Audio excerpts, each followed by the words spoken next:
Cash book में हमें देखा कि दोनों साइड में दो कॉलम होते हैं, कैश और बैंक का। कैश और बैंक में इंक्रीज हो जाए तो हम डेबिट साइड में लिखते हैं, और अगर हम कोई पेमेंट करें तो हम उनको क्रेडिट साइड में लिखते हैं। कैश बुक में ऐसी कौन सी 3 ट्रांजैक्शन हैं जो इंपॉर्टेंट है, जो अगर आपको आ जाए तो ये मान लिया जाएगा कि आपको डबल कॉलम कैश बुक आ गई है। वो होती हैं कि जब आप चेक रिसीव करते हैं तो आपके क्वेश्चन में आपको चेक मिला और क्वेश्चन के आगे वाली डेट में कुछ भी नहीं कहा, तो आपने अज्यूम कर लिया कि वो चेक सेम डेट को डिपॉजिट हो गया है। दूसरा, आपको क्वेश्चन में एक चेक मिला और उसकी बाद वाली डेट में वो कह रहा है कि ये चेक बाद वाली डेट में डिपॉजिट हुआ, यानी कि जिस डेट को मिला था उस डेट में डिपॉजिट। तो आपने जिस डेट को मिला था उस डेट को उसको कहां रिकॉर्ड करना है? जर्नल में। उसकी क्या एंट्री बनेगी? चेक जो आपके पास है वो असेट है, चेक का कोई वैल्यू है, वैल्यूएबल आइटम है, वो असेट है। तो चेक आपको मिला, वो चेक आपके लिए असेट है, असेट बढ़ा तो डेबिट, और किससे मिला? डेटर से, तो डेटर को क्रेडिट कर देना। फिर जिस डेट को वो डिपॉजिट हुआ, अब वो चेक बैंक के बैलेंस को बढ़ाएगा, तो आप लिखोगे टू चेक इन हैंड।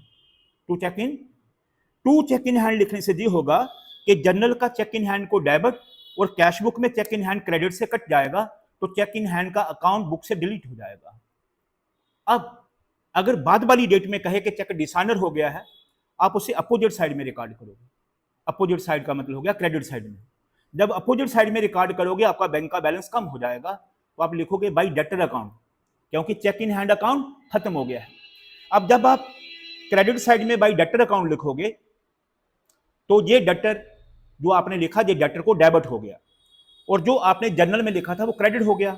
अब ये डेटर क्रेडिट से भी कट गया, तो आपकी कोई भी एंट्री बुक्स में नहीं रही।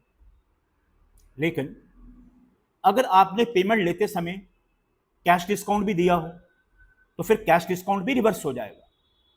तो कैश डिस्काउंट डेटर वाला क्या होता है? एक्सपेंस।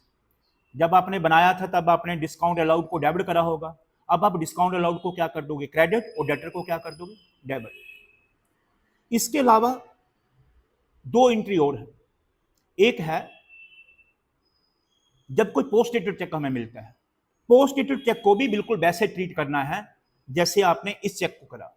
पोस्ट डेटेड चेक हमें मिल जाए तो उससे बैंक का डिपॉजिट नहीं बढ़ेगा, क्योंकि चेक की डेट अभी बाद की है, तो आपने जस्ट उसे संभाल के रखना है। तो उसका एंट्री भी जर्नल में बिल्कुल वैसा होगा जैसे चेक मिला और डिपॉजिट नहीं करा। तो cheque in hand account DR to debtor account. जिस डेट को पोस्ट डेटेड चेक ड्यू हो जाएगा, जब उसका ड्यू डेट आ जाएगा, फिर वो बैंक के बैलेंस को बढ़ाएगा और उधर लिख देंगे टू चेक इन हैंड। ये हो गया पोस्ट डेटेड। तीसरा हो गया, ये लिखा होता है कि cash in excess of ₹5,000 deposited into bank. ये लॉस्ट ट्रांजैक्शन होती है, यानी कि 5,000 के कैश को रिटेन करो और बाकी बैंक में जमा करो। तो ये जो बीच का गैप है कि बाकी बैंक में जमा करो, ये फिल अप है। ये क्या है? Fill up. सो आपका जितना कैश है इन एक्सेस ऑफ 5,000, उस 5,000 को कैश का क्लोजिंग बैलेंस बनाएं बाय बैलेंस कैरी डाउन। अब उसकी रिसीट साइड का टोटल करें, उस टोटल में से आपकी पेमेंट साइड की सारे अमाउंट और क्लोजिंग कैश इनको प्लस करके उससे माइनस करें, तो आपका जो बैलेंस आएगा वो बैलेंस आपने कैश को कम करके बैंक में डालना है। ये फिल आपका फिगर आएगा, कैश कम हो जाएगा और बैंक बढ़ जाएगा। ये आपका कॉन्ट्रा एंट्री बन जाएगा।